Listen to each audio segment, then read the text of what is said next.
Bueno, vamos a dar inicio a la sesión. Voy a presentar a nuestra primera panelista de esta sesión. Es la maestra Jessica Nayeli López Espejel.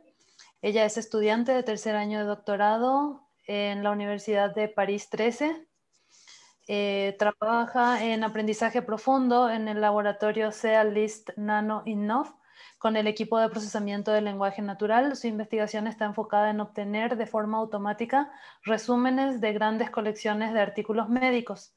Además, trabaja en la evaluación de resúmenes abstractivos basados en el contenido de relevancia en el resumen obtenido y el correspondiente escrito por un humano. Entonces ahora vamos a dar la bienvenida a Jessica. Jessica, muchísimas gracias por aceptar la invitación y por estar presente en esta escuela de verano en la edición 2020 de forma virtual. Bueno, te damos la bienvenida y te cedo la sesión para que más o menos va a durar 20 minutos. Gracias, Jessica. Ok, hola, muchas gracias por la presentación. Pues me da mucho gusto estar aquí y bueno, pues les voy a platicar un poquito de resumen automático utilizando técnicas de Deep Learning. Vamos a comenzar. Vamos a comenzar por ver qué es un resumen. Y bueno, pues tenemos que un resumen es un texto conciso en el que podemos encontrar la información más importante de un determinado texto. El resumen es un término que a todos nos suena familiar porque ya sea como investigadores o como estudiantes, necesitamos de él para obtener la información más importante de un texto en las cosas que nosotros leemos. Sin embargo, resumir un texto de forma automática es un desafío para la computadora, pues la computadora no es capaz de identificar de forma natural las partes más importantes de un documento como lo hacemos nosotros los humanos. Algunos de los desafíos más importantes en los que, vamos a encontrar es que el texto sea muy largo. Entre más largo sea un texto, es más difícil para la computadora en tiempo de cálculo poder saber cuál es la información más importante de dicho texto. Otra cuestión que tenemos es el área que el área de vocabulario puede ser especializada. Esto es, podemos tener texto que pertenece a áreas específicas como medicina, astronomía, etc. Y el último, pero no menos importante, pues es el parafraseo. Esto quiere decir que podemos extraer la información más importante, pero con diferentes palabras, que es como lo hace naturalmente y generalmente un humano. No solamente copiamos y pegamos, sino que entendemos la idea y la pasamos a otras palabras, pero diciendo lo mismo. Ahora bien, en la literatura encontramos diferentes tipos de resumen según diferentes criterios. Por ejemplo, tenemos el resumen y el resumen abstractivo. El resumen extractivo lo podemos entender como cuando se copia y se pegan ciertas oraciones de un texto, pero no cambies nada del texto. Sin embargo, en el resumen abstractivo lo podemos entender como ese parafraseo, como lo que les decía, decir las cosas, pero con diferentes palabras y está muy pegado a como lo hacemos nosotros los humanos. Ahora vamos a continuar con el resumen simple y el resumen multidocumento.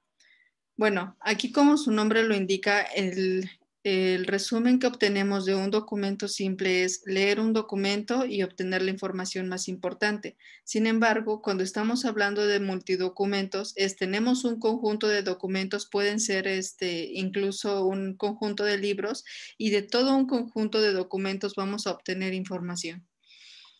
Y por último, tenemos el resumen genérico y el resumen basado en preguntas.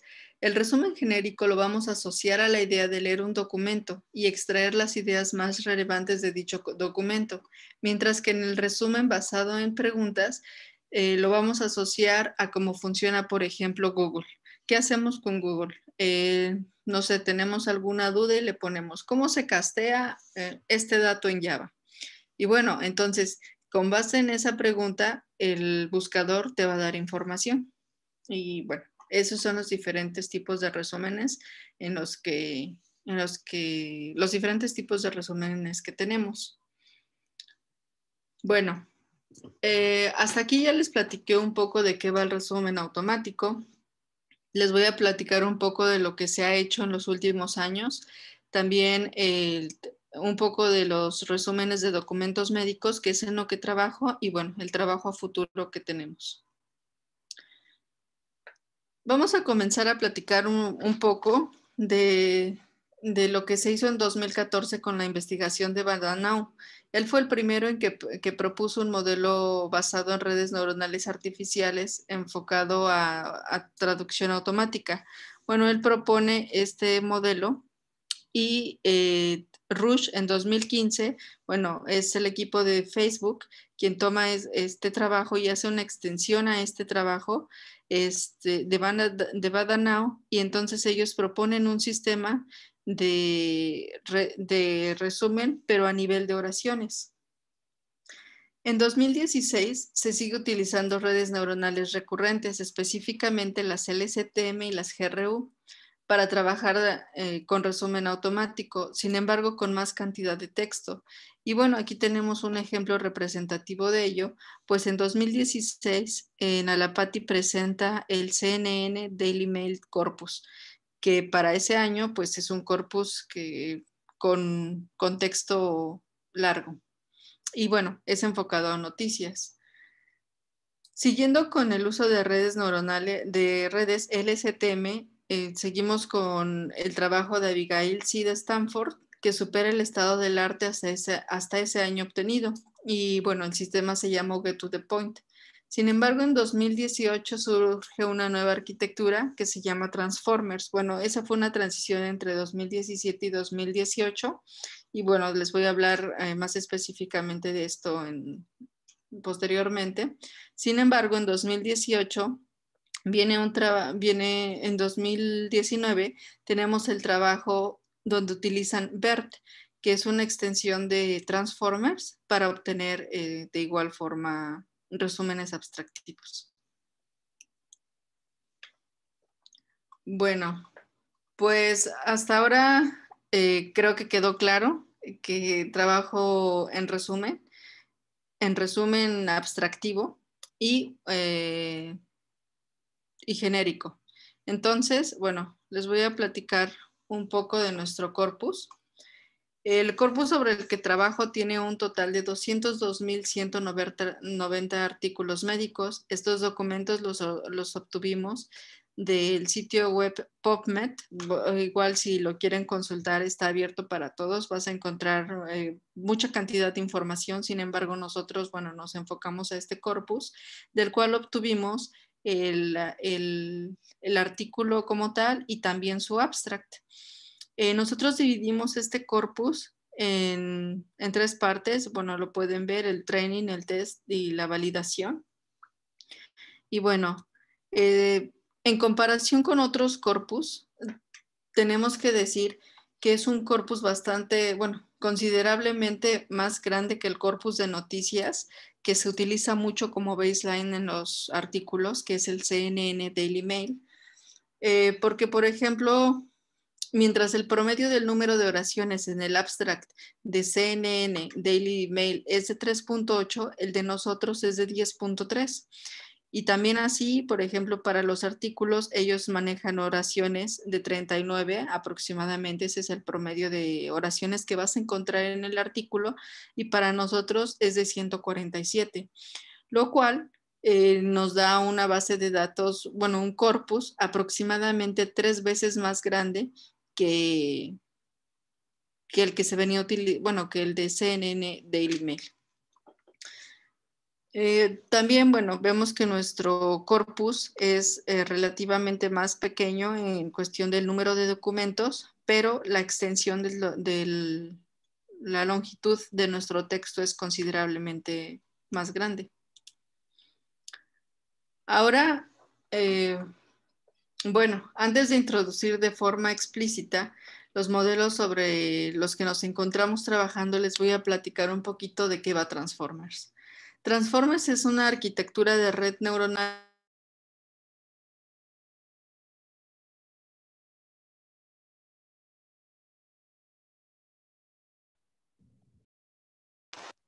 Perdón, Jessica, perdimos tu audio. Ok, disculpe, ¿dónde se quedaron? Transformers es una arquitectura de red neuronal. Ok, sí, no pasa nada. Bueno, es una arquitectura de red neuronal desarrollado por Google y presentada en el paper Attention is All You Need. A grandes rasgos vamos a decir que esta red neuronal, bueno, difiere bastante de las redes neuronales recurrentes que se habían venido utilizando. Por algo, por ejemplo, vamos a decir algo muy simple de la que podemos tomar ventaja. Primera, nos ofrece poder paralelizar las secuencias en el conjunto de entrenamiento. En las redes neuronales recurrentes no lo podíamos hacer. Y bueno, les pongo aquí en el primer punto que las oraciones son procesadas como un todo. Es eso, es paralelizar. Tenemos la oportunidad de paralelizar. Y también tenemos la autoatención. Bueno, en esta parte ellos trabajan sí, le ponen atención a toda la red neuronal y entonces pues se obtienen mejores resultados cuando se trata de hacer traducción porque están poniendo atención a cada uno de los tokens de entrada. Bueno, no sé si lo mencioné, pero es una arquitectura de secuencia a secuencia. Esto quiere decir, tenemos el encoder donde vamos a leer las secuencias del input y tenemos el decoder donde vamos a recibir ya sea la traducción, el resumen automático o lo que estemos trabajando. Ahora bien, bueno, ¿en qué estamos nosotros trabajando? Aquí en el primer dibujo les muestro una, una transformer normal, así como, bueno, más explícita, digámoslo. Y les pongo que, por ejemplo, en el encoder manejan 6 capas, en el decoder también 6 capas. Sin embargo, cada una de estas capas tiene 2 subcapas. La primera es una tensión multicabezal y la segunda es una tensión es una red neuronal feed forward. Esto es como lo que, bueno, los autores de Google tienen. Sin embargo, nosotros, bueno, estamos experimentando sobre dos variantes. La primera es aumentar el número de encoders en lugar de manejar solamente uno, vamos a manejar 4. ¿Por qué esto? Bueno, porque la hipótesis detrás de esto es que si nosotros tenemos más encoders en la entrada, entonces los cabezales de atención se va a poder poner más atención en la secuencia de entrada. Además, como nuestros textos son muy largos porque son de dominio médico, tenemos que como son de dominio médico, entonces lo podemos dividir por secciones, que sería introducción, materiales, desarrollo y cosas así. Y bueno, la última arquitectura en la que estamos trabajando, pues es solamente un encoder que pueda procesar todas las secciones de nuestro artículo, bueno, al menos 4 secciones de nuestro artículo, pasar eso, concatenarlo y una vez que tengamos la concatenación, pasarla al decoder. Dentro de las principales características de nuestra investigación está experimentar también, bueno, no solamente con el modelo, sino con los hiperparámetros que vamos a aplicar a este modelo. Tenemos, por ejemplo, el tamaño del vocabulario, el número de cabezales que le estamos aplicando, por default son 8, entonces divide el texto que va de entrada entre 8 y bueno, en nuestro caso lo estamos moviendo a 12 y 16. También tenemos el número de capas en el encoder. Como les dije, por default son 6. Nosotros lo estamos haciendo con 4 y con 12. Y bueno, el tamaño de la capa de feed forward y el tamaño de los embeddings, porque bueno, ellos manejan 512, mientras nosotros estamos experimentando con embeddings de 128 y 256. Ahora bien, ¿qué sigue de este trabajo? Bueno, pues es aplicar fine tuning en los modelos que hasta ahora hemos generado, porque a pesar de que se han aumentado el número de encoders, creemos que necesita haber un ajuste en la última capa para poder obtener resúmenes de buena calidad. Y también, bueno, trabajar en modelos como Roberta. Roberta, bueno, aquí ya no se utiliza la idea de encoder-decoder, sino solamente uno, vamos a decir, un encoder que es capaz también de decodificar y probar esta nueva arquitectura. Creo que ya me pasó un poquito de tiempo, pero bueno, eso, Vas bien. pero bueno, eso es todo. Muchas gracias.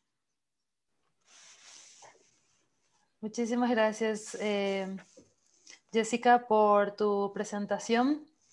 Y bueno, lo que vamos a hacer ahora es, vamos a pasar a la plática de Leslie y luego vamos a tener una sesión de preguntas y respuestas en conjunto. ¿Ok? Ok, sí, sí, está Dale. bien. Igual, Jessica, tú te quedas por aquí y puedes, si es que hay preguntas en el chat, puedes ir viendo y ya ir respondiendo si es que quieres, o si no, ya pasamos al final a la sesión general, ¿ok? Perfecto. Sí, sí, está bien. Gracias, Jessica. Hasta.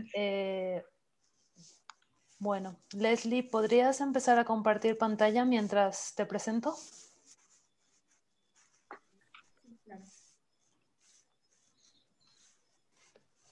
Bueno, a continuación vamos a tener la plática, nos va a presentar la maestra Leslie Mikulisic.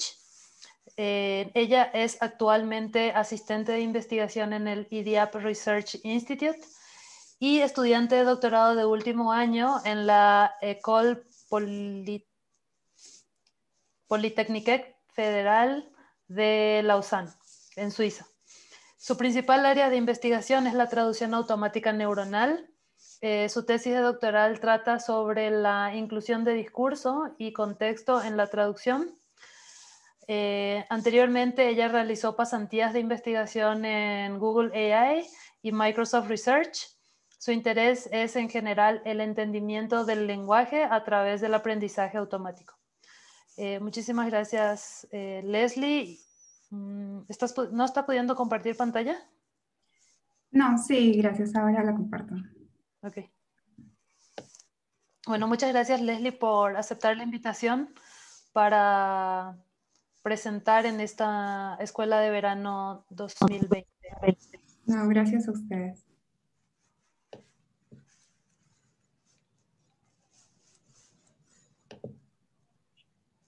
Buenos días. Gracias por atender esta presentación. Yo soy Leslie Mikulisic. Soy estudiante de doctorado de último año en la Escuela Politécnica de Lausanne, en Suiza, y también soy asistente de investigación en el IDIAP Research Institute. El tema que les voy a exponer es generación de texto a partir de datos. El problema consiste en producir automáticamente texto a partir de datos estructurados. Con datos estructurados me refiero a tablas, bases de datos, listas, entre otros. La idea es que en base a esta información uno pueda resumir y presentar de forma amigable toda la información en forma de texto. Aplicaciones para esta tarea son muchas. Por ejemplo, descripciones de productos. Si tenemos una base de datos de productos y queremos presentar a nuestros usuarios una descripción amigable de cada producto. Informes meteorológicos que resuman grandes cantidades de datos leídas por diversos dispositivos. Resúmenes deportivos en base a tablas de puntajes y sobre todo para asistentes virtuales que muchas veces tienen que describir oralmente el contenido en tablas, por ejemplo. En general, la automatización ayuda a aliviar la generación de texto manual que muchas veces es costosa e ineficiente. Acá tenemos un ejemplo de esta tarea. Son resúmenes de partidos de baloncestos y la información de los puntajes está contenida en tablas. Esta base de datos contiene información en inglés y en alemán, pero solamente vamos a usar la parte de inglés. Cada partido tiene información en 3 tablas sobre los equipos participantes, los jugadores y sus puntajes y algunas estadísticas del equipo. Los resúmenes han sido hechos por comentaristas deportivos y contienen información relevante para el partido. Por ejemplo, los equipos ganaron, con cuánto puntaje, alguna información de los jugadores que participaron y otra información relevante para el partido. Como podrán darse cuenta, esta tarea es complicada. Aquí les voy a listar una serie de desafíos que hemos encontrado en la selección de datos y en la producción de texto. El primer desafío es en cuanto a la relación de datos.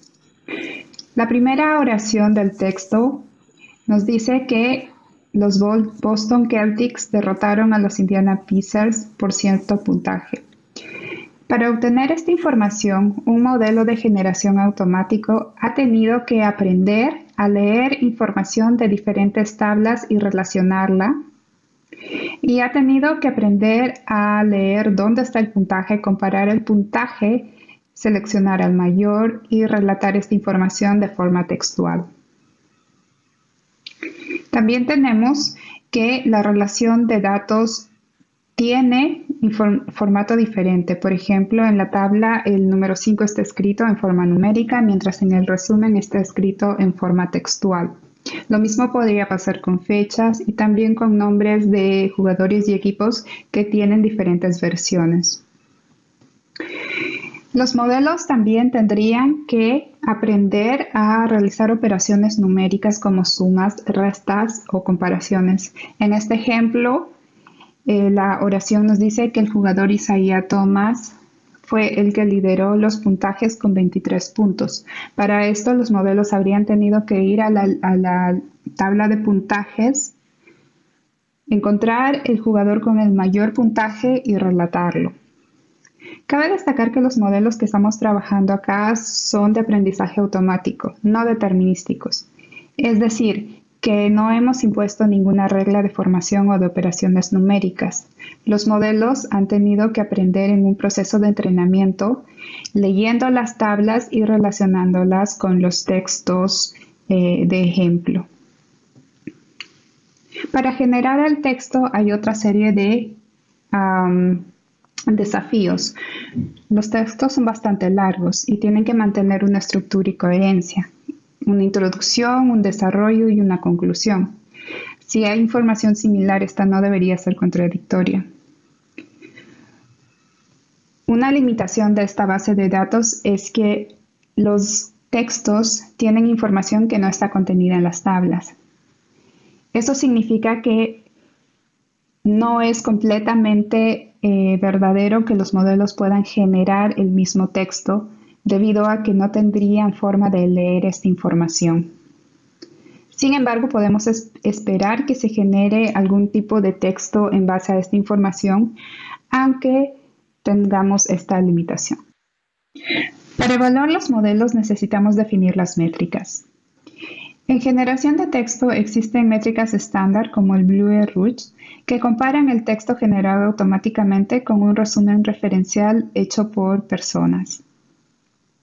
Mientras los textos se parezcan más, entonces el resumen automático tendrá mayor puntaje. Sin embargo, aunque es una buena métrica y es utilizada en muchas tareas del lenguaje de procesamiento de datos, tiene algunas limitaciones en particular para esta tarea. Esto se debe a que si comparamos, por ejemplo, el resumen generado en naranja, es palabra por palabra muy similar al resumen referencial. Sin embargo, los puntajes obtenidos son diferentes. Uno es 42 y 44 y en el otro dice 105 y 99. Esta información es bastante relevante para nuestra tarea porque significaría que la información que estamos dando es errónea. En el caso del resumen generado en azul, palabra por palabra es muy diferente al resumen referencial, pero contiene la misma información. Entonces tenemos que añadir otros grupos de métricas que midan el contenido de la información más que la forma en cómo se ha dicho. Este contenido de métricas se utiliza extracción de información, es decir, comparamos no todo el texto, pero solo los datos extraídos del texto como nombres y números. Comparamos estos datos con los datos en las tablas y con los datos.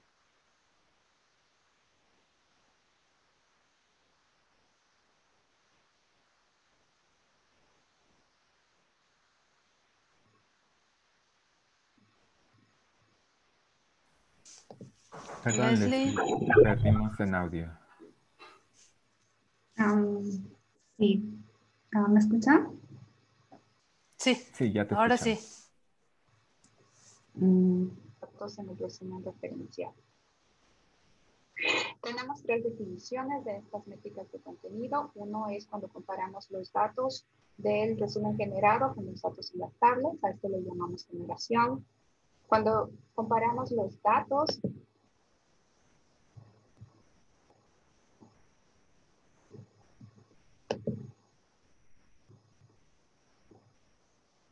del resumen generado con el resumen referencial, a eso le llamamos contenido, y cuando comparamos el orden de los datos. En este caso estamos comparando solo los números y los nombres. Vamos a presentar tres soluciones diferentes a este problema. La primera es una solución sencilla, es en base a plantillas. La segunda es más elaborada y usa modelos de aprendizaje automático con arquitectura de codificador y decodificador. Y la tercera, usamos modelos de lenguaje preentrenados. Una primera solución muy sencilla al problema es crear plantillas de texto. En este caso tenemos un texto predeterminado y solo tenemos que llenar los espacios en blancos con información proveniente de las tablas. En el ejemplo, el primer espacio es para el equipo ganador, el segundo para el equipo perdedor, el tercero es para el puntaje, etc. Podemos crear sistemas muy sencillos que solamente lean directamente la información de las tablas. Esto sirve como línea base para los siguientes modelos. La segunda solución es un modelo de aprendizaje automático que usa redes neuronales. Es un codificador de codificador. Codifica tablas, es decir, transmite la información contenida en las tablas en un espacio numérico continuo y en base a esa información luego decodifica el texto. La codificación de tablas se hace de la siguiente forma. Aquí tenemos un ejemplo de una tabla pequeña, pero se extiende para todas las tablas en la base de datos. Lo que vamos a obtener es un identificador único por cada valor de la celda, el nombre de la fila y el nombre de la columna. Estos forman triples de datos que van a ser entradas para la red neuronal. La red neuronal lee esta información y la procesa y la salida son una serie de vectores en un espacio continuo. Una vez que tengamos codificada la información en la tabla, tenemos una segunda red neuronal que descodifica esta información en forma de texto. Este codificador es un Transformer Decoder. Lo que hace es leer la información de la tabla y predecir una por una las palabras que van a producir el texto. En este caso, asumimos que el modelo en el ejemplo ha producido ya 3 palabras de Celtic Scored y está cerca de producir la siguiente palabra. Cada vez que produce la siguiente palabra, hace una distribución probabilística entre todas las palabras del vocabulario y selecciona la palabra con mayor probabilidad. Estas probabilidades son aprendidas en un proceso de entrenamiento. En este caso, este modelo es muy sencillo, pero también conlleva a errores debido a esto, porque es abierto para producir cualquier tipo de número o información contenida en un vocabulario. Sin embargo, para forzar al modelo a producir solamente la información contenida en la tabla o mayormente la información contenida en una tabla, se adhiere un mecanismo de punteros. ¿Qué quiere decir? Que se crea una segunda distribución por cada celda en las tablas. Esa es una distribución probabilística, por ejemplo, aquí está marcada en azul y podemos ver que la celda 105 en esta ocasión tiene la mayor probabilidad. Tenemos 2 modelos de distribución de probabilidad que se suman para generar un único modelo. Este modelo conjunto tiene que decidir a cada momento si es que va a copiar una información directamente de la tabla o va a producir una palabra del vocabulario. Adicionalmente, a la solución de codificador, le hemos añadido una mejora. Es una tercera red neuronal que ayuda a seleccionar el contenido. La idea es que la información contenida en las tablas consiste en muchos registros, pero no todos son descritos en el texto. Esta tercera red neuronal nos va a ayudar a seleccionar cuál es la información relevante para ser descrita y más que nada el orden en el que va a ser escrita. En este caso, por ejemplo, de 604 registros, nuestra red nos ayuda a seleccionar aproximadamente 60 registros relevantes. Una tercera solución consiste en utilizar modelos de lenguaje preentrenados. Los modelos de lenguaje son redes neuronales secuenciales que pueden producir el texto una palabra a la vez, condicionado en las predicciones previas. Estos modelos pueden ser preentrenados con grandes cantidades de texto provenientes de diferentes bases de datos y de la web. La gran cantidad de entrenamiento ayuda al modelo a aprender el funcionamiento del lenguaje y esta información se transmite a cualquier otra tarea del lenguaje donde es usado. En este caso, como este modelo preentrenado ha aprendido solo de texto y en nuestra tarea nosotros tenemos datos en forma estructural, lo que vamos a hacer es pasar cada dato estructural a un formato de texto. Cada tabla tiene registros de la fila, columna y la celda. Por ejemplo acá, Celtics, TeamCity, Boston. Podríamos decir que los Celtics son de la ciudad de Boston. De esta forma, podemos textualizar, si cambiamos cada nombre de columna por un verbo, podemos textualizar cada registro de cada tabla. Aquí, por ejemplo, Celtics are from Boston. Un segundo ejemplo, Celtics points 105. Celtics score 105. Los Celtics obtuvieron de puntaje 105. De esta forma, ponemos en texto cada una de las celdas de cada una de las tablas de nuestra base de datos y concatenamos todos estos registros. Esto sirve de entrada al modelo del lenguaje preentrenado que, leyendo esta entrada, va a producir un texto de salida. Esperamos que el texto de salida sea una versión sumarizada de cada uno de los pequeños registros y que contenga la información relevante para la tarea. Para eso lo que hemos hecho es, aparte del preentrenamiento, hacemos un proceso de fine-tuning en la pequeña data que nosotros tenemos para esta tarea. Finalmente tenemos la evaluación de resultados de los modelos que hemos presentado con las métricas predefinidas. Las métricas son de contenido y texto. El modelo de plantilla tiene un puntaje alto en la métrica de generación. Esta métrica compara los registros del texto generado con los registros de la tabla. Debido a que el modelo de plantilla copia directamente los registros por las tablas, genera un alto puntaje. Sin embargo, en las otras métricas, el valor obtenido no es tan alto. Especialmente en el texto. El texto producido no es muy fluido. Lo contrario ocurre en el codificador de codificador. Este modelo de aprendizaje mejora la calidad del texto producido. Sin embargo, las métricas de contenido no mejoran mucho. Cuando le adicionamos la modificación de selección de contenido, entonces las métricas de contenido mejoran más. Y finalmente, el modelo de lenguaje preentrenado es el modelo que tiene tiene los mejores resultados.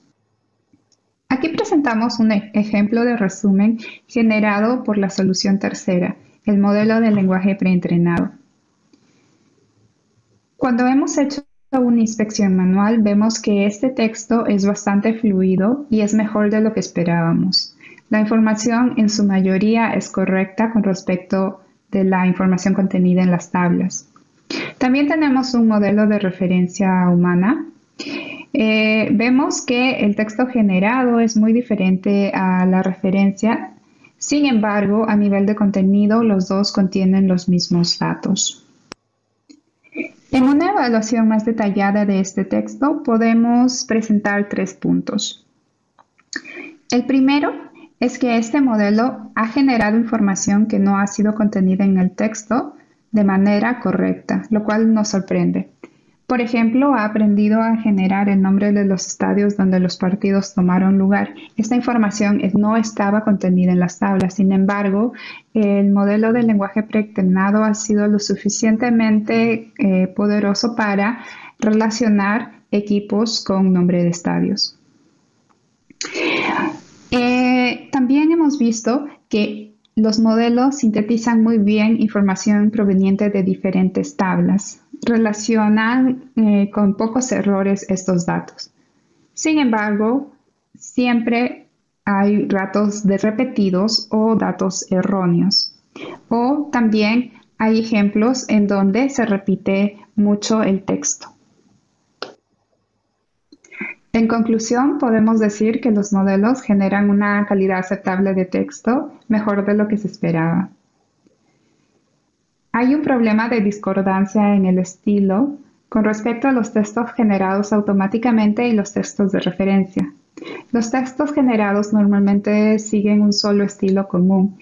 Sin embargo, los textos de referencia son más variados en cuanto a la estructura y al orden en que se presentan los datos. Esto no significa que los modelos generados estén mal, simplemente que siguen un estilo diferente. Un problema así de los modelos de generación son lo que llamamos alucinaciones. Es cuando se genera información que no está contenida en las tablas ni en ningún otro lugar y que no corresponde a información concreta. Esto quiere decir que se presentaría erróneamente al usuario información y es muy difícil de controlar en este tipo de modelos. Los siguientes pasos para mejorar serían introducir un lenguaje preentrenado a la arquitectura codificador de codificador. En general, el interés de la comunidad de investigación en esta tarea está creciendo. Hay workshops y papers que hablan sobre el tema y a nivel de industria también están muy interesados por las aplicaciones que se tiene. Espero que les haya gustado la presentación. Si tienen preguntas, estaré pendiente. Gracias.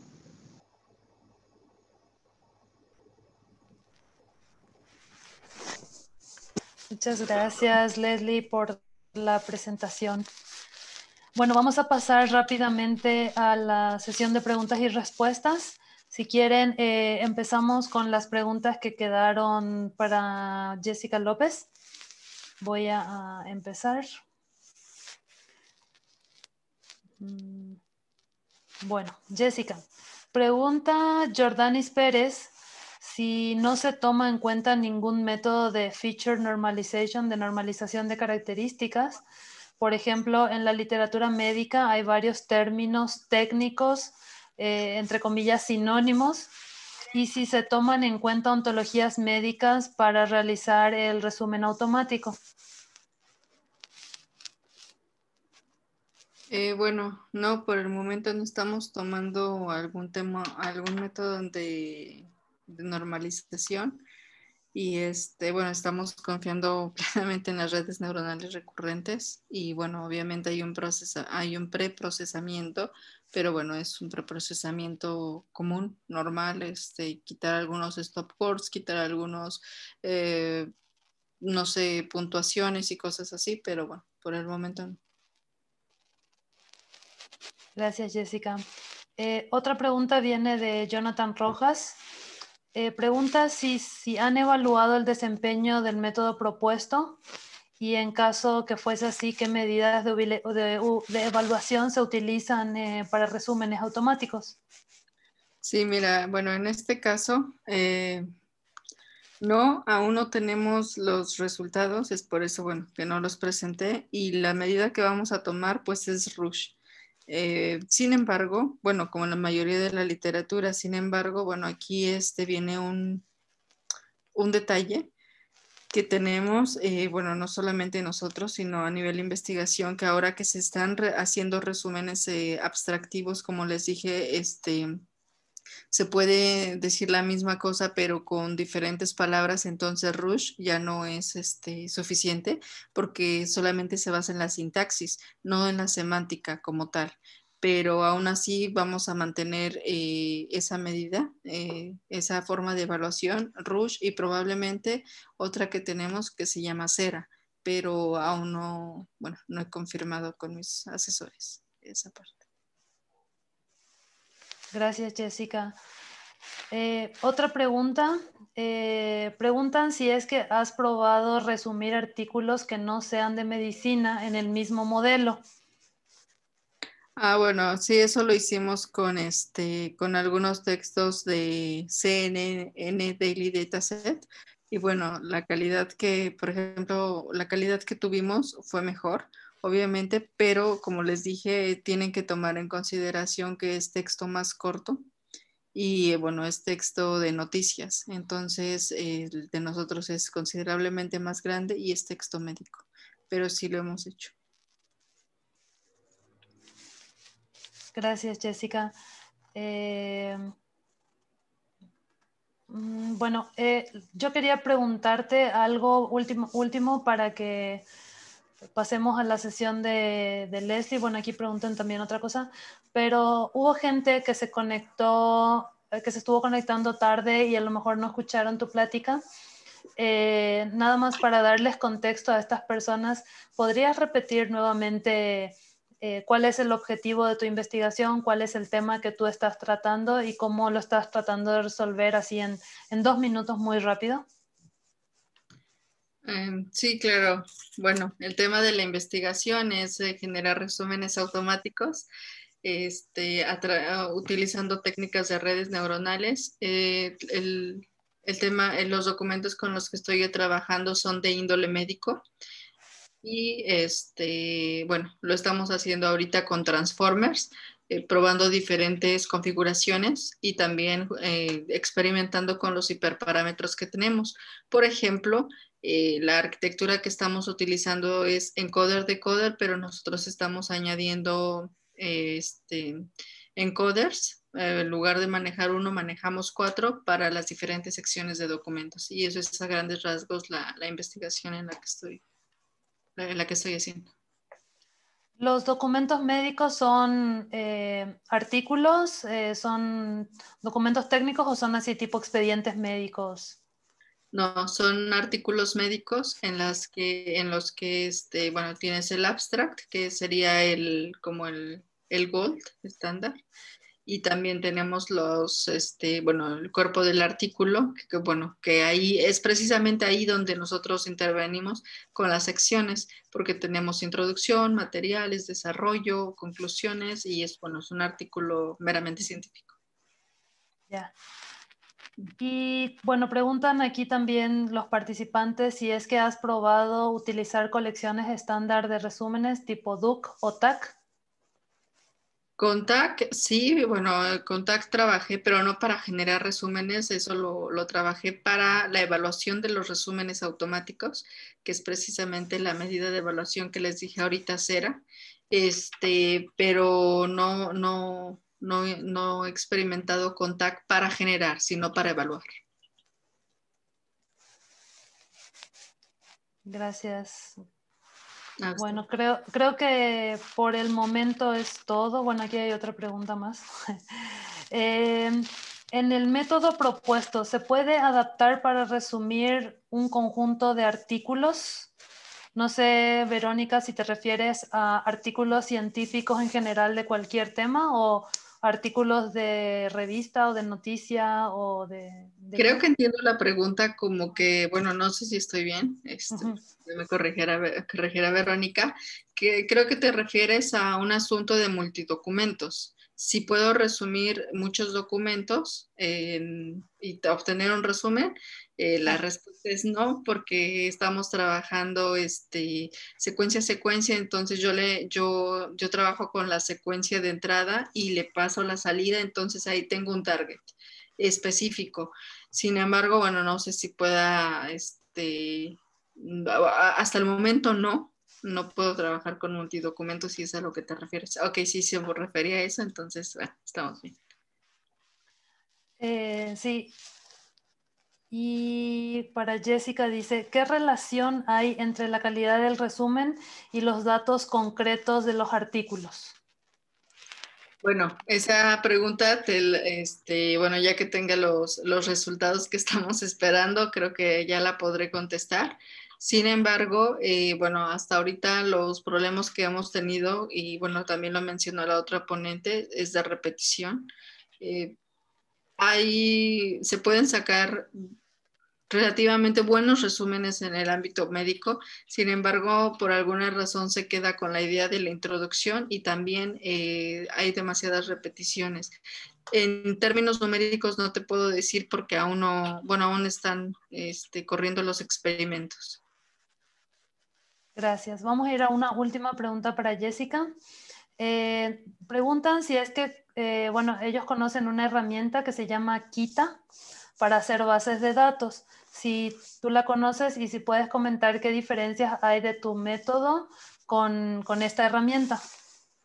Mira, te platico, no conozco la herramienta, sin embargo, lo que yo hice para poder obtener los artículos médicos realmente fue descargar, hacer un procesamiento y un script relativamente simple para poder obtener las secciones de los documentos y también, bueno, poder separar las secciones, y leer el texto, pero no es como que, bueno, o sea, no es como que yo haya tenido una herramienta para construir la base de datos. Hice los scripts completamente porque también te tienes que fijar que hay muchos artículos que no están separadas de manera explícita las secciones. Y bueno, es en esa parte donde entré, pero lo que yo utilizo son completamente scripts. Sin embargo, bueno, voy a echar un vistazo a la herramienta que mencionas y bueno, tal vez me podría servir. Sí. Bueno, creo que es todo, Jessica. Si te quedas igual por aquí a ver si es que hay alguna otra duda. Vamos a Okay. pasar a algunas preguntas que nos hicieron para Leslie.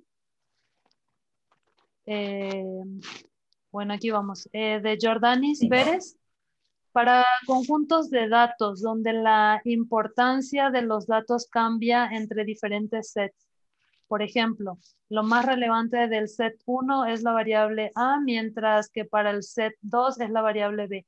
¿Cómo se puede codificar esto para entrenar un modelo? Si se sabe de antemano cuáles son las variables relevantes, se podría codificar poniendo unos pesos para cada variable. Sin embargo, en este modelo, la anotación de relevancia de las variables no estaba puesto, no estaba anotado, pero la red neuronal puede predecir la relevancia si está relacionado a cuántas veces aparece, digamos, un dato en el texto. Entonces, de esa forma es que sabe particularmente qué celda de la tabla es más usada y tiende a producir esa celda para las siguientes predicciones. Gracias, Leslie. También pregunta Jordanis, ¿qué diferencia hay entre los modelos presentados y los GAN?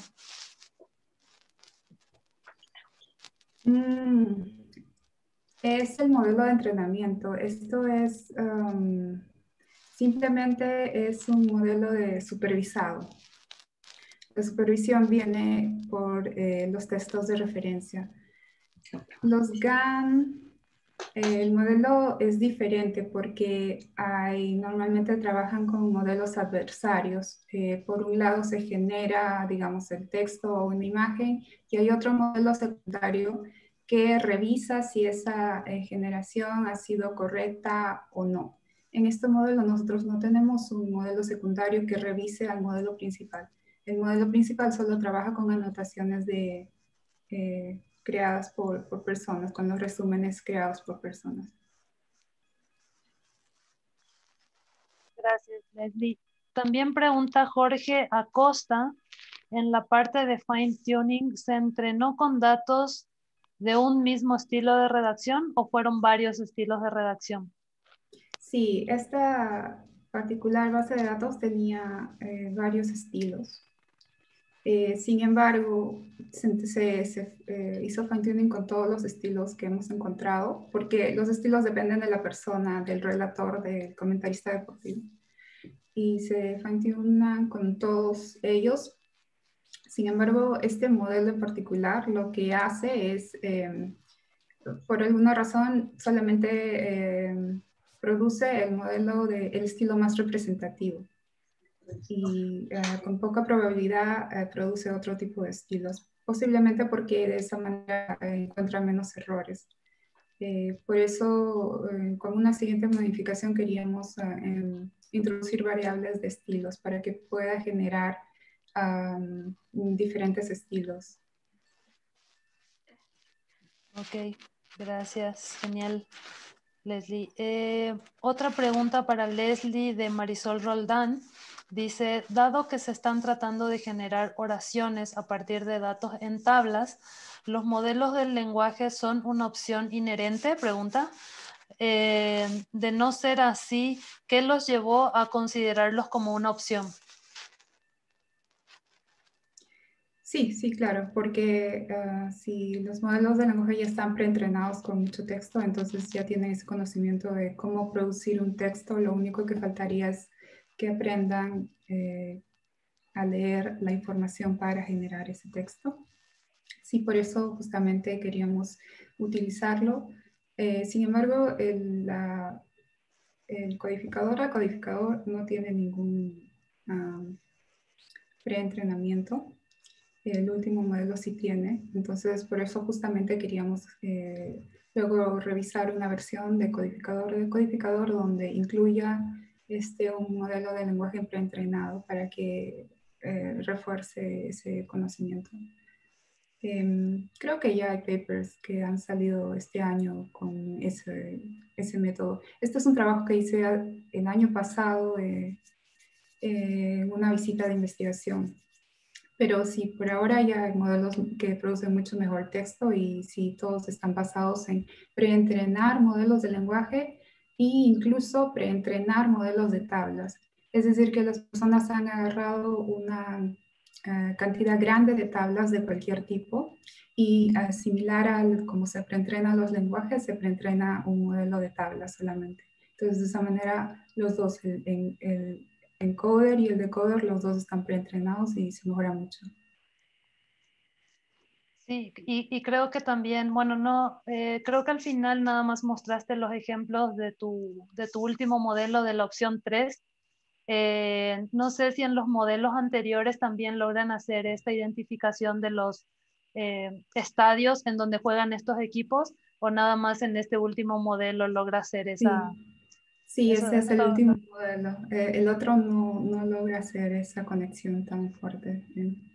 Y eso se debe a los modelos del lenguaje, probablemente no, porque solamente en este último ya estás utilizando. Sí, es por eso. Incluso el texto de los modelos de lenguaje es mucho más convincente porque incluso produce jugadores que sí pertenecen a ese equipo, digamos, pero que no han jugado el partido en particular. Entonces podría ser algo más, es más difícil de evaluar si es cierto o no a simple vista. En el otro caso, si produce nombres de personas, a simple vista se ve que esas personas, digamos, no son jugadores o es cualquier información, pero en el caso de los modelos preentrenados es bastante convincente. Sí, qué interesante, es un muy lindo tópico de investigación.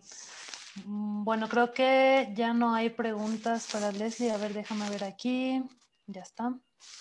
Tengo otras 2 preguntas más para Jessica, muy rápidas para terminar la sesión.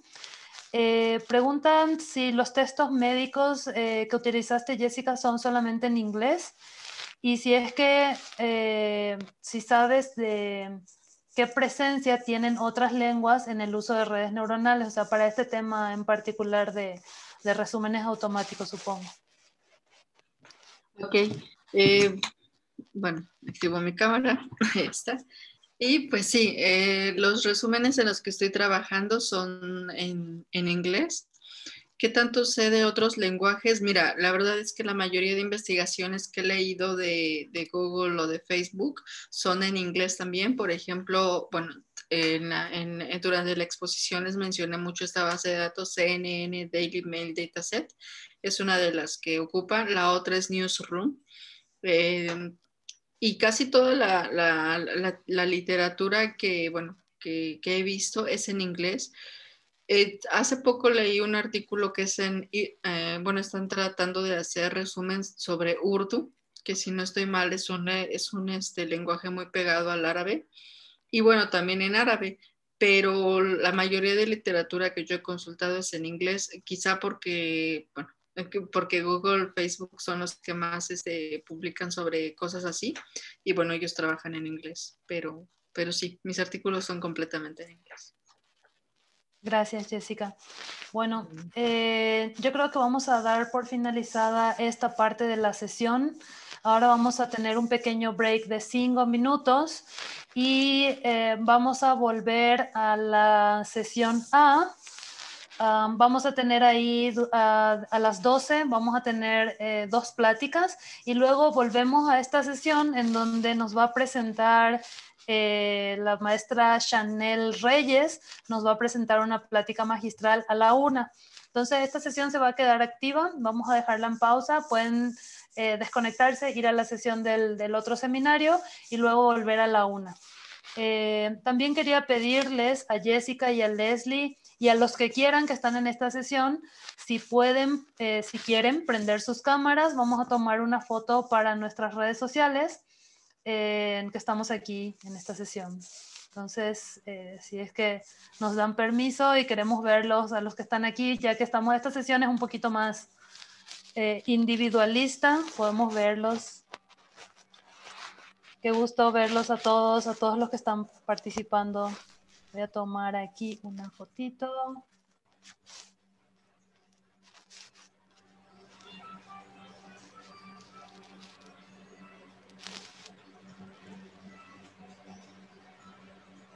A ver, todos con los pulgares. Gracias. A ver, voy a pasar a la otra.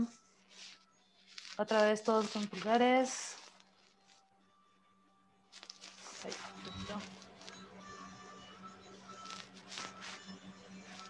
Listo, gracias. Entonces nos vemos en unos minutos.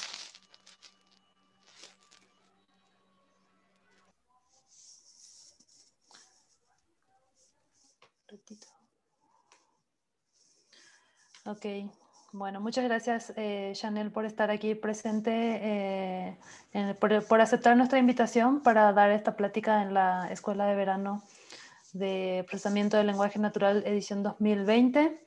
Te voy a presentar brevemente antes de empezar tu plática. Bueno, ella se llama Chanel Daniela Reyes Palacios.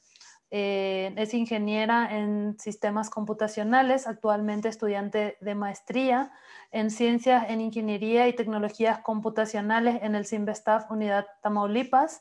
Su trabajo de investigación se enfoca en la desambiguación de topónimos, consiste en eliminar desambigüedades en los nombres de lugares tomando como base la forma en la que los humanos resolvemos este problema. Chanel está terminando la maestría y bueno, ahora ella nos va a contar un poquito más de qué se trata su proyecto.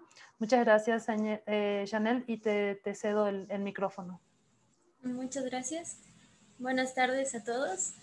Pues mi nombre es Chanel Reyes y pues voy a hablarles sobre el tema en el que he estado trabajando, que es el método para la desambiguación de topónimos con base en el contexto de textos en español. Para comenzar, pues me gustaría hablarles un poco del contexto. Este trabajo pertenece al área de recuperación de información y los documentos que se analizan comúnmente contienen nombres de localidades y los usuarios utilizan esta información para hacer consultas. Tratan de buscar información contenida en un documento a partir de las localidades que se mencionan en él. A todas las localidades se les conoce como topónimos. Un problema que nosotros identificamos es la ambigüedad en los nombres de lugares. Esto se da cuando un topónimo comparte un mismo nombre con otro topónimo. Para nosotros como humanos no representa ningún problema esto, pero para las computadoras sí, porque no pueden saber a qué lugar se refiere exactamente. Una computadora consideraría ambos topónimos como uno mismo, y esto nos provocaría un sesgo en la información que se le devuelve al usuario. Una manera de resolver esto es a través de geoparsing, donde lo que se busca es identificar palabras que se refieren a topónimos y asignarles coordenadas geográficas.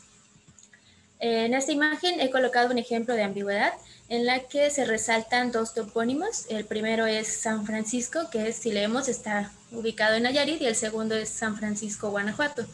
Del lado derecho he colocado una imagen que representa la pila de desambiguación humana, por llamarla de alguna manera. Y bien, los humanos identificamos los lugares en el orden en el que se presentan en un texto. Si comenzamos a leer, encontramos San Francisco y posteriormente encontramos Nayarit, y nosotros como humanos asociamos ese San Francisco a Nayarit. Si continuamos leyendo, encontramos nuevamente San Francisco, pero esta vez está asociado a Guanajuato, y como humanos para nosotros es fácil identificar esto. Para una computadora no, porque ella no puede distinguir cuando se refiere a uno o a otro. Los algoritmos actuales lo que hacen es asumir que San Francisco es una misma localidad y asignarle un mismo par de coordenadas a las dos. El objetivo del desarrollo de este trabajo de investigación ha sido desarrollar un método de desambiguación que nos permita asignar propiedades geográficas de grano fino a topónimos presentes en un texto en español. Con grano fino me refiero a topónimos muy específicos, por ejemplo, parques, escuelas, tiendas, entre algunos otros. Para dar respuesta a todo esto, nosotros definimos un método de geoparsing que está compuesto por dos partes: un reconocedor de entidades geográficas y un desambiguador. Nosotros nos enfocamos en desarrollar la parte del desambiguador, que es la que resalto en el recuadro rojo, y la parte del reconocedor de entidades geográficas es muy importante para nuestro método, pero no ha sido desarrollada por nosotros. Esta se desarrolló anteriormente como parte de otra tesis en el Centro Geo en Mérida. De manera general, nuestra propuesta consiste en un texto que se ingresa al reconocedor de entidades geográficas. Este identifica todas las entidades presentes en el texto y nos lo devuelve como una lista. Esta lista se pasa por el método desambiguador, que es el que nos permite identificar los topónimos presentes en el texto y nos lo devuelve y nos lo pasa para poder analizarlos. Con ayuda de un gazetteer y un motor de inferencia se logra esto, y el método nos entrega como producto final una pila de desambiguación en la que encontramos cada topónimo con sus respectivas características. A partir de la pila es posible hacer uso de los datos de la manera en que deseemos. En este caso nosotros hemos decidido visualizarlo en un mapa. Nuestro método propuesto funciona con textos que contienen los topónimos ya identificados. Y esto se logra de dos formas: de manera manual y de manera automatizada. De forma manual es caro en tiempo y en esfuerzo, y de manera automatizada se logra a través de un reconocedor de entidades geográficas. Para el idioma inglés hay varios que funcionan muy bien, como Stanford Parcel, NLTK, entre otros. Pero nosotros estamos interesados en localidades de México, y por eso decidimos utilizar un reconocedor de entidades geográficas especializado para México. En este caso utilizamos GeoParse-MX, que es un sistema basado en un modelo de red neuronal que fue desarrollado en el Centro Geo en Mérida, y se entrenó con un corpus que contiene alrededor de 6,000 topónimos de México. Antes de hablar de la parte del desambiguador, es necesario hablar de dos elementos externos, por llamarlos de alguna forma, que son el gazetteer y la pila de desambiguación. La importancia de estos dos elementos es que ambos nos facilitan la identificación de los topónimos. Para comenzar, el gazetteer es un diccionario geográfico, contiene información inicial de los topónimos y nos puede decir qué asociación tienen estos. Entre la información que se encuentra en un gazetteer podemos encontrar la latitud y longitud, la población, el código de estado y código de municipio, las características del área y el código del área. En cuanto a la pila de desambiguación, en esta podemos guardar todos los topónimos que van siendo identificados, con sus respectivas propiedades geográficas. La posición que van teniendo de acuerdo al contexto también se guarda aquí, y por su naturaleza la pila puede crecer y puede decrecer de acuerdo a los topónimos. En un inicio la pila está vacía Y definimos una lista de categorías geográficas basándonos en el nivel jerárquico en cuanto a la división política mexicana. Es decir, hemos tomado en cuenta que un estado es más grande que un municipio y un municipio es más grande que un pueblo. Los códigos que vemos del lado izquierdo de esta tabla los hemos tomado del Gacetir. Cada uno de los topónimos cuenta con un código propio y nosotros hemos agregado la parte del valor numérico que nos permite darle el nivel o la importancia a cada uno de los tipos de topónimo. Como topónimo más grande hemos colocado el estado, posteriormente la capital. El municipio de nivel 1 y municipio de nivel 2 son más pequeños que una capital. En el caso de el lugar poblado le colocamos un valor 5, localidad 6. En lugar específico hemos colocado todos los demás códigos, que son bastantes códigos, pero los hemos puesto como lugares específicos porque se refiere a ríos, montañas, escuelas, tiendas. Y finalmente agregamos un nuevo código que es el null, con un valor 8, que son todos los elementos que no se encuentran en el Gacetir, pero necesitamos agregarles un valor para poder realizar la desambiguación. Bien, comenzando ahora sí con el desambiguador. El primer módulo que forma parte de este es el generador de hechos. La entrada de este módulo son los topónimos identificados por el reconocedor de entidades geográficas. Y este módulo se encarga de reunir la evidencia para activar una regla, pero en este módulo no se activan las reglas como tal, solamente se generan los hechos. Un hecho se da cuando existe un topónimo en una frase y se compone de una frase que contenga el topónimo georreferencial, información del Gacetir y datos de la pila de desambiguación. Hablando de los hechos, hasta el momento hemos definido 6 que por ahora han sido suficientes para realizar la desambiguación de manera correcta. Cabe aclarar que estos hechos generados no son generados a partir del orden de aparición en el texto, no siguen un orden en específico. Dentro de estos hechos mencionamos 3 elementos que son el Gacetir, S, que es la pila de desambiguación, y C, que es una pila de conflictos. A lo que nosotros llamamos una pila de conflictos es una pila externa en la que guardamos los elementos que en un principio no pueden ser georreferenciados. Esto lo explicaré más tarde con las reglas. Bien, de los 6 hechos nos permiten verificar que los topónimos existan en el Gacetir, conocer el estado de la pila, verificar si el topónimo a procesar es predecesor del topónimo ya procesado. Esto se logra a partir de la tabla que ya mencioné anteriormente, donde podemos conocer qué topónimo es más grande que otro. También podemos conocer la relación que existe entre los topónimos, es decir, si un topónimo pertenece a otro o no. Podemos verificar si es el último topónimo a procesar y si en la pila de conflictos ha quedado algún elemento. El siguiente módulo que forma parte del método propuesto es el módulo motor de inferencia. Este nos permite determinar las reglas que se activan de acuerdo a los hechos generados, pero este tampoco realiza acciones sobre los topónimos.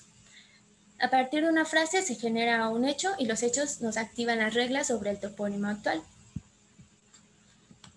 Las reglas que hemos definido hasta el momento son estas 8 y por ahora, al igual que con los hechos, han sido suficientes. Una regla se compone de 2 partes, un antecedente y un consecuente. Los antecedentes son la serie de hechos que nos permiten activar una regla y los consecuentes son las acciones realizadas sobre el topónimo. Por ejemplo, aquí en la regla 0 nos pide que se cumpla el antecedente P1 y P2. P1 se refería a verificar si el topónimo se encuentra en el Gacetir y P2 verificar el estado de la pila de desambiguación. Para el caso de la regla R1, R2, R3 y R6 se verifican los siguientes, el hecho P1, P2, P3 y P4, que verificaban igual si se encontraba en el Gacetir o no, el estado de la pila, verificaba también lo del nivel jerárquico y la asociación que tenían. En el caso de la regla 4 y regla 5, estos son las 2 reglas que nos permiten realizar acciones sobre elementos que no se encuentran en el Gacetir. En la primera, que es si no se encuentra en el Gacetir, pero ya hay elementos en la pila de desambiguación, entonces podemos asignarle alguna coordenada a ese nuevo topónimo. En el caso de la regla 5, Si no hay ningún elemento en la pila de desambiguación, lo que se hace es colocarlo en la pila de conflictos. Y la regla 7, que es la última, nos permite realizar acciones sobre los elementos que se encuentran en la pila de conflictos al final de todo el proceso. El siguiente módulo es el módulo ejecutor de acciones, que es el que activa las reglas de acuerdo a los hechos definidos en el motor de inferencias. Este sí es el encargado de realizar las acciones sobre los topónimos. La regla activada nos permite modificar la pila de desambiguación a partir de los topónimos que recibe, es decir, nos permite agregar topónimos o sacar topónimos de la pila. Pues como mencioné antes, al finalizar el proceso de desambiguación, la pila mantiene todos los topónimos mencionados con sus respectivas propiedades geográficas, y esto nos permite usar los datos de diversas maneras. Por ejemplo, podemos almacenarlos en una base de datos o podemos visualizarlos, como es lo que nosotros hemos decidido. Y para ello desarrollamos una interfaz cuya entrada es el contenido de la pila y la salida es un mapa. Y elegimos esta opción porque consideramos que es de mejor comprensión por parte del usuario final. Aquí tenemos una captura de la visualización. Consiste en este mapa en el que se ingresa un texto etiquetado, nos realiza la desambiguación y nos demuestra pines azules y pines negros. Los pines azules representan la estimación del método y los negros son una segunda opción que le hemos brindado al usuario. Como podemos ver en la simbología, también existe un tercer pin, que es el pin amarillo, y también lo tomamos como una opción más en caso de ser necesaria. Básicamente el pin azul es lo que se le devuelve al usuario, pero le hemos ofrecido otras opciones más. Aquí tengo un ejemplo de cómo funciona el método. Primero tenemos un texto etiquetado. En este caso las etiquetas las he representado por colores. Y para cada uno de ellos, para cada uno de los topónimos se activa una regla. En el cuadro de abajo coloco la regla activada por cada uno de los topónimos. Es decir, Mueblería Tu Hogar activa la regla 5, Ciudad de México activa la regla 0 y así con las demás. Como podemos observar, al llegar al número 10, no tenemos un topónimo, pero sí se activa la regla R7. Y esto ocurre porque al terminar de procesar todos los topónimos, realizamos una revisión que nos permite saber si en la pila de conflictos había algo o no. Y en este caso sí hubo elementos, por lo que se activó esa regla a pesar de no haber un topónimo en específico, y lo que permite hacer esa regla es sacar todos los elementos de la pila de conflictos y agregarlos a la pila de desambiguación. Como ya mencioné antes, el nivel jerárquico es una parte muy importante que hemos considerado. Del lado izquierdo muestro cómo queda el mapa jerárquico con cada uno de los topónimos recibidos. La raíz de este mapa es México, porque todos los documentos que hemos analizado son de México. Y como podemos ver, en este caso se han identificado dos estados, que son Ciudad de México y Jalisco, y cada uno de ellos tiene los municipios mencionados en el mismo texto. Y al final vemos que hay dos elementos que no se encontraban en el Gacetir, que son la Zapatería Juárez y la Mueblería Tu Hogar, los cuales han sido asignados a otros topónimos de los que sí se tenía información. Del lado derecho está la pila de desambiguación, que es la que nos muestra cómo quedan colocados todos los topónimos al final del proceso. No conserva el mismo orden en el que se encontraban en el texto, pero sí conserva la asociación. Por ejemplo, si recordamos, Mueblería Tu Hogar era la primera entidad, pero aquí no se encuentra ni en la base ni al final de la pila, está en medio, por todo ese proceso que se tuvo que hacer de sacar elementos e ingresar elementos. Aquí coloqué parte del mapa que se ve en la parte de la visualización. Por motivos de espacio lo corté en dos partes. Y en la parte izquierda tenemos la parte del mapa de Jalisco, en la parte derecha de la Ciudad de México.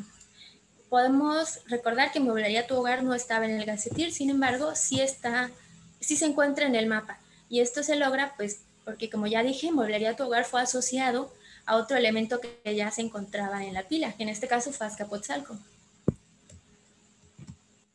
Para realizar la evaluación de nuestro método, seguimos el proceso que se encuentra en esta imagen. Tomamos en cuenta dos corpus. Para cada uno de ellos se obtuvo la lista de topónimos a partir del reconocedor de entidades geográficas. Después se realizó el proceso de desambiguación. Esto nos permitió obtener los resultados. Una vez generados estos resultados para el primer corpus, se pasa a la etapa de evaluación. En esta aplicamos las métricas y evaluamos el desempeño del método. Posteriormente ingresamos el segundo corpus y realizamos el mismo proceso para el siguiente.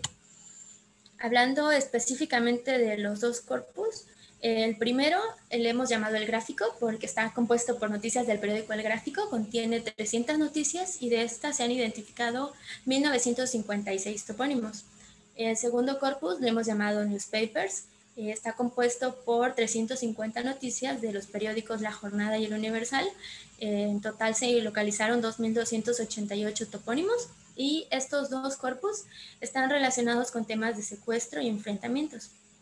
Aquí podemos ver un ejemplo de una de las noticias, en este caso es una parte de una noticia extraída del corpus El Gráfico y así es como nos lo devolvería el reconocedor de entidades geográficas, que nos lo devuelve entre etiquetas triangulares. Definimos dos tipos de métrica para esta evaluación, que es la de aproximación geográfica y la de precisión categórica. Para comenzar con la aproximación geográfica, cada uno de los topónimos cuenta con sus coordenadas reales. Estas han sido asignadas de manera manual por un humano. La aproximación geográfica nos permitirá conocer qué tan cerca se encuentran las coordenadas estimadas por el método con respecto a esas coordenadas reales. Para ello hacemos uso de la distancia del semiverseno. Esta nos permite conocer la distancia entre dos puntos, un punto P1 y un punto P2 en una esfera, definidos en términos de latitud y longitud. Para poder desarrollar esta fórmula necesitamos la latitud y longitud del punto 1, la latitud y longitud del punto 2 y el radio de la Tierra, que es 6.371 kilómetros. Cabe resaltar que la precisión geográfica es un poco subjetiva porque para una región no existen coordenadas únicas. Por ejemplo, para una ciudad usualmente tomamos en cuenta la zona centro, pero hay algunos gazetteers o algunas otras herramientas que nos devuelven los bordes de ese lugar. O para el caso de una carretera o una autopista nos puede devolver un solo punto o nos puede dar todos los puntos que componen la línea. Para la siguiente métrica es la precisión categórica. La verificación de esto se realizó de manera manual. Cada uno de los topónimos se indicó si era correcto o si era incorrecto y esto nos permitió generar una matriz de confusión. A partir de ella aplicamos 4 métricas que son exactitud, precision, recall y F-measure. Por cada una de estas métricas hemos aplicado las variantes micro y macro debido a que las categorías que estamos considerando para esto son las de la tabla del nivel jerárquico que mencioné anteriormente y en esta se tienen 8 categorías. Es por eso que fue necesario aplicar micro y macro.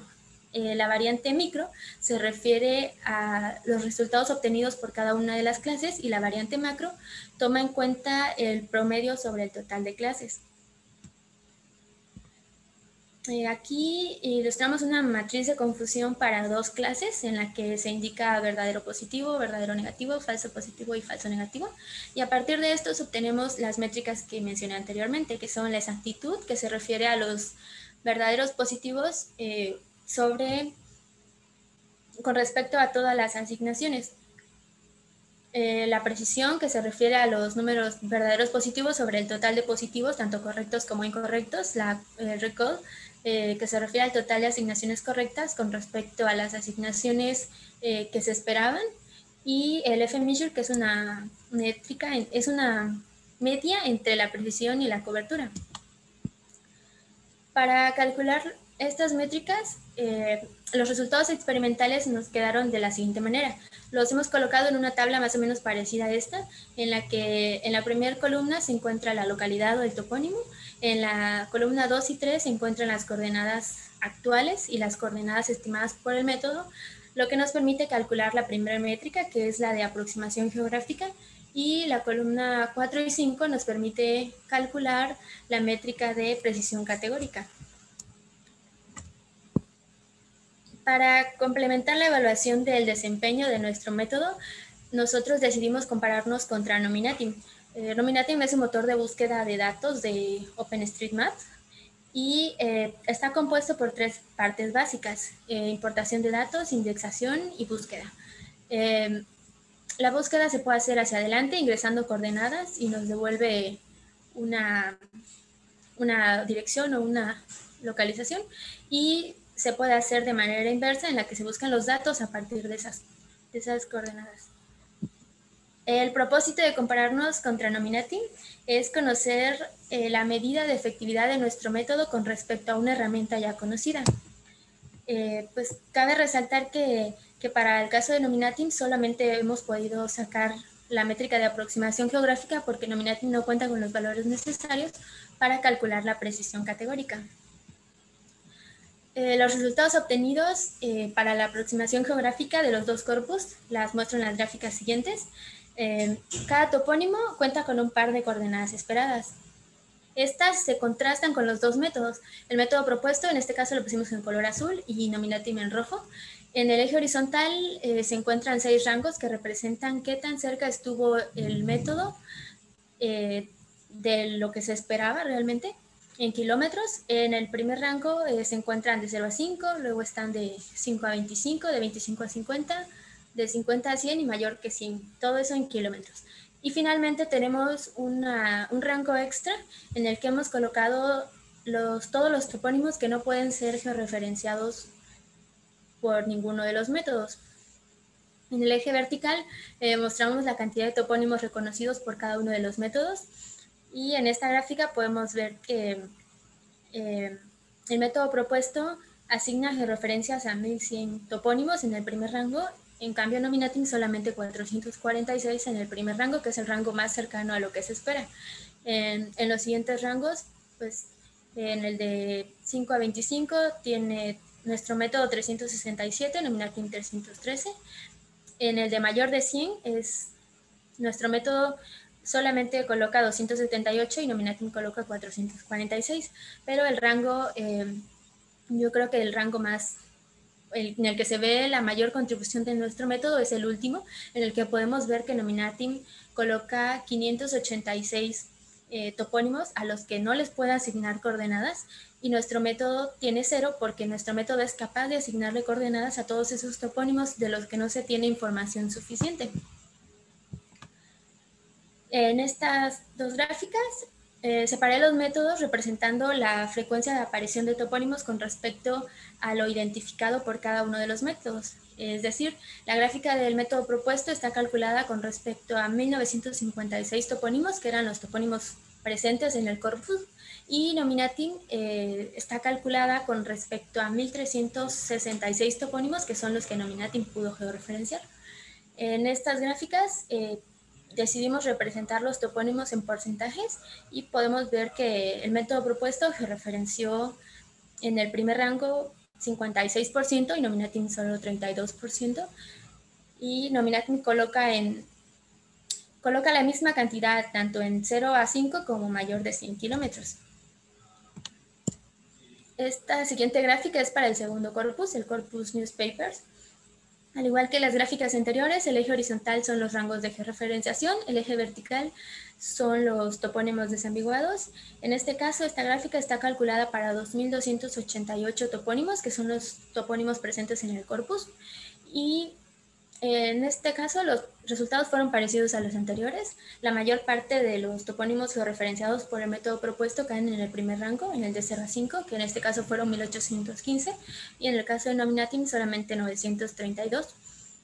En los demás rangos se puede ver que cae una menor parte en la del método propuesto en comparación con la de Nominatim, y en no georreferenciados, Nominatim no puede asignar georreferencias a 577 topónimos y nuestro método sí se las asigna a todas. En esta gráfica se separan los dos métodos, al igual que la anterior. Y la primera gráfica, la del método propuesto, está calculada con respecto a 2.288 topónimos que eran los presentes en el corpus, y la gráfica de Nominatim está calculada con respecto a 1.711 topónimos.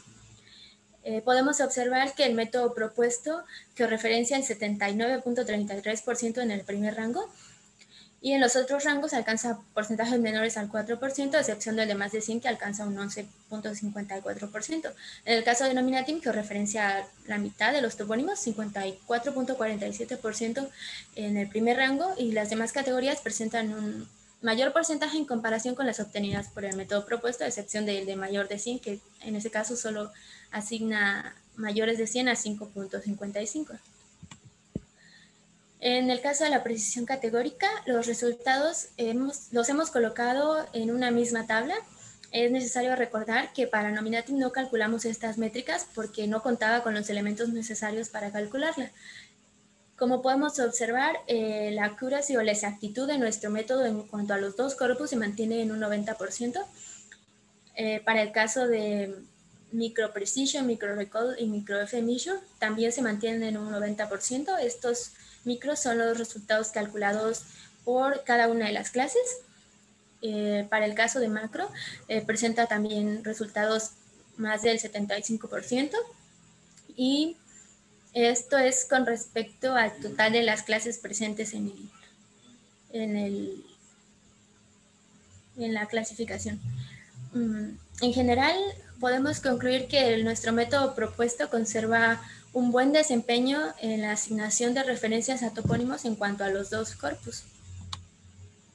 Las contribuciones de nuestro método son, en primer lugar, un método de desambiguación de topónimos que nos permite asignar coordenadas geográficas a cada topónimo mencionado en un texto en español. Obtuvimos 3 publicaciones, un artículo de difusión en septiembre de 2019, un artículo de congreso en noviembre de 2019 y un artículo de revista que se encuentra en la segunda etapa de revisión. En cuanto a las conclusiones específicas del método, nuestro método es capaz de desambiguar y asignar coordenadas geográficas a topónimos en un texto en español. Sigue un enfoque basado en reglas, al igual que algunos de los enfoques en el estado del arte, y este enfoque nos permite emular la forma en la que las personas infieren la localización de los lugares en un texto. Esto a partir del contexto. Soporta topónimos que no se encuentran en el gazetteer. Es capaz de asignarle georreferencias a todos estos topónimos, además de enriquecer el gazetteer con los topónimos que se vayan identificando.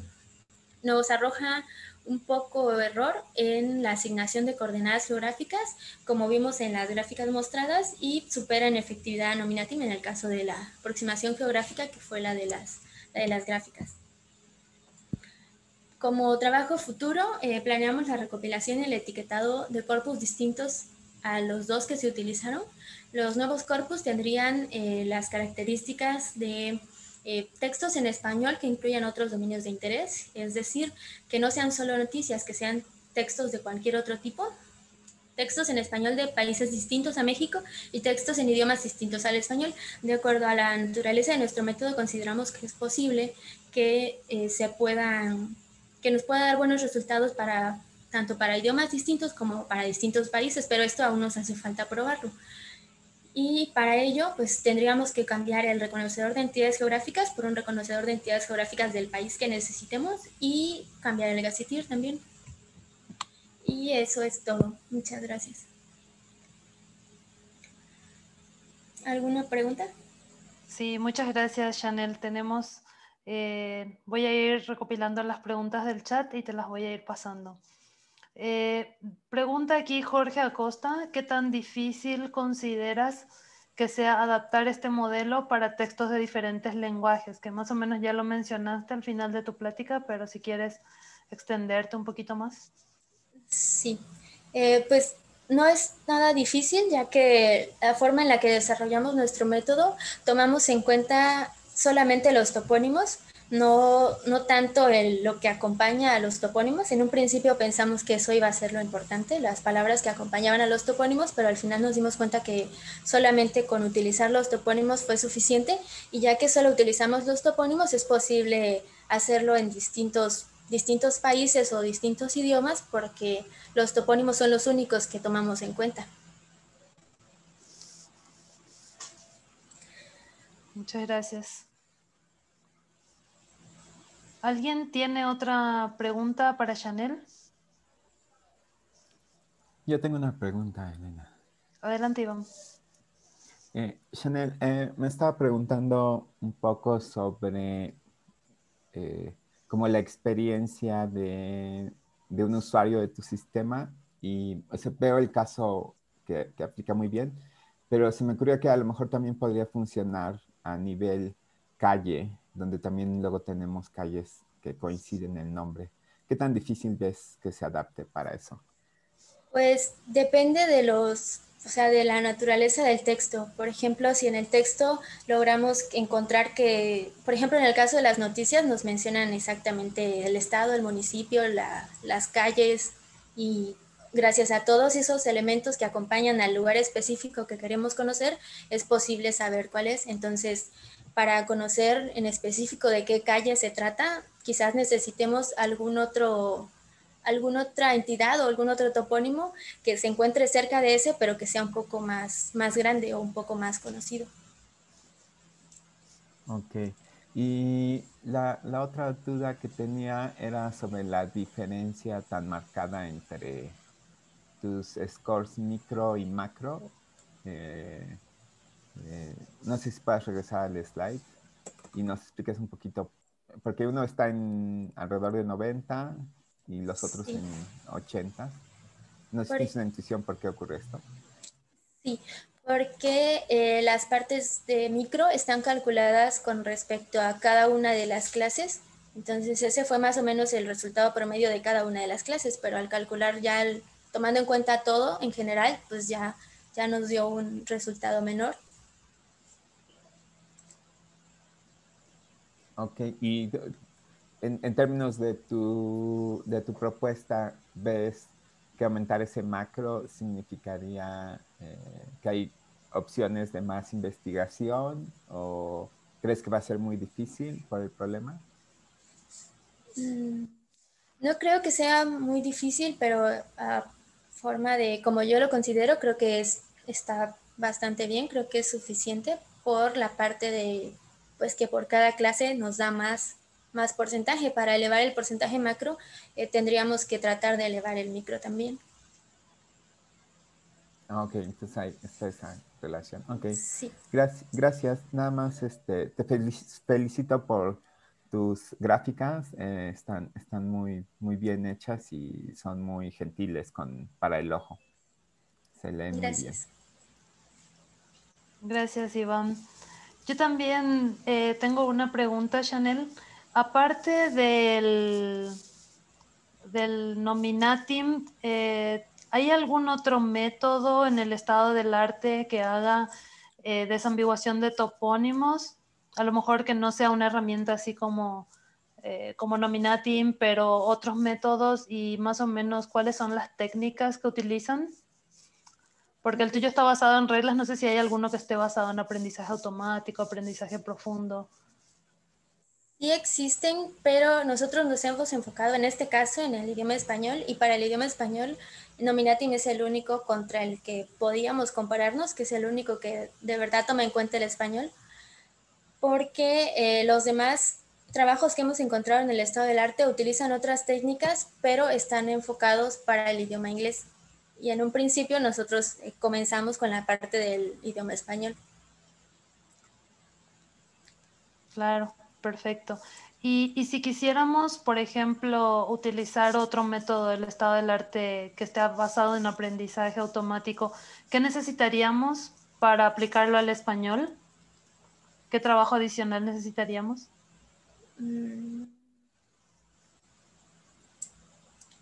Pues los otros trabajos, yo creo que tendríamos que probarlo quizás con los mismos corpus que nosotros. Creo que sería lo único que tendríamos que cambiar de acuerdo a la naturaleza de los otros trabajos presentes en el estado del arte.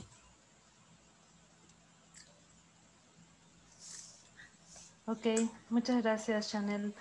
Eh, bueno, no sé si es que haya alguna otra pregunta del público participante.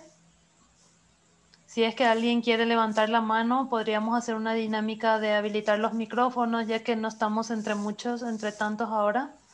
Y bueno, igual que Iván, yo quisiera también felicitarte por tu presentación y por los resultados obtenidos en tu maestría, que son muy buenos. Muchas felicidades. Gracias. A ver, voy a ver si es que hay algún participante que quiera animarse a...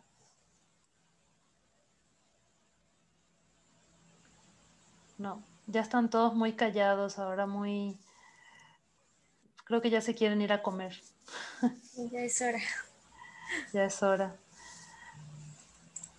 Bueno, yo creo que si no hay más dudas o comentarios que quieran hacer, yo creo que podríamos dar por terminada la sesión del día de hoy. Para el día de mañana tendríamos ya una sola sesión de Zoom, que es la del Zoom A.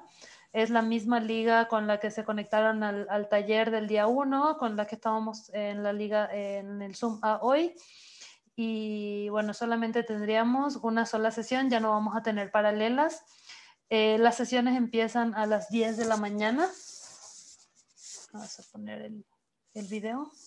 Las sesiones van a empezar a las 10 de la mañana y bueno, terminan a las 2 de la tarde, igual que el día de hoy, y vamos a tener otra vez diferentes pláticas. Tienen el calendario en la página de la escuela.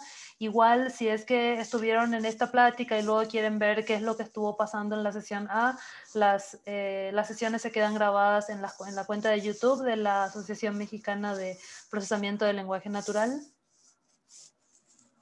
Y bueno, pueden volver a checar ahí esta tarde si es que alguien quiere ver las demás pláticas. Iván, no sé si tengas algún otro comentario, algún otro anuncio que haya que terminar de hacer para terminar la sesión de hoy.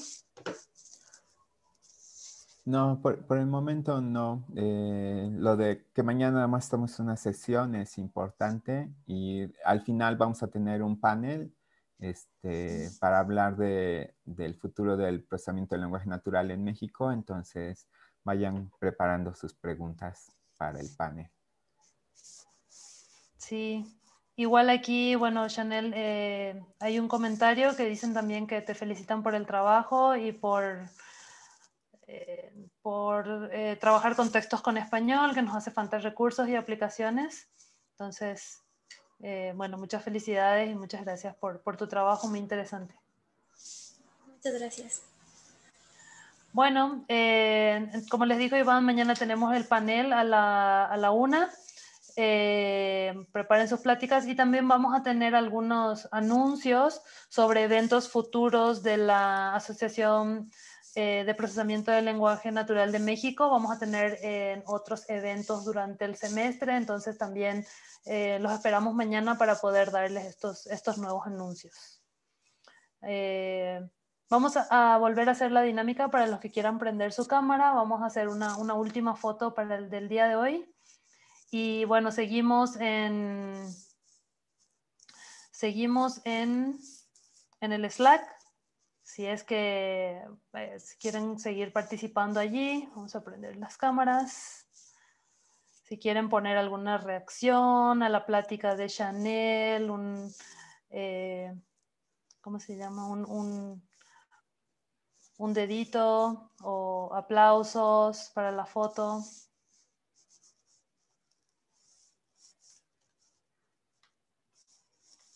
Ahí va la captura. Gracias a todos. Nos vemos mañana. Un gusto verlos.